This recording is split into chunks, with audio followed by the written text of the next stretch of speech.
कितना भरोसा है कुरान का कि क्यों भागते हो?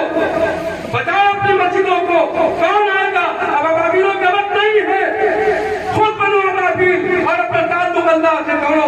कहो ऐ मेरे अल्लाह, मुझे अबाबील जैसी सलाहियत अता फरमा कि मैं अगर वो कंकरी उठाऊं तो मिसाइल कहो ना, है ना भाई खुदा को अबाबीलों को भेजने वाला। लेकिन कब? जुमे के दिन हम आते हैं, बाकी नमाजों को छोड़ देते।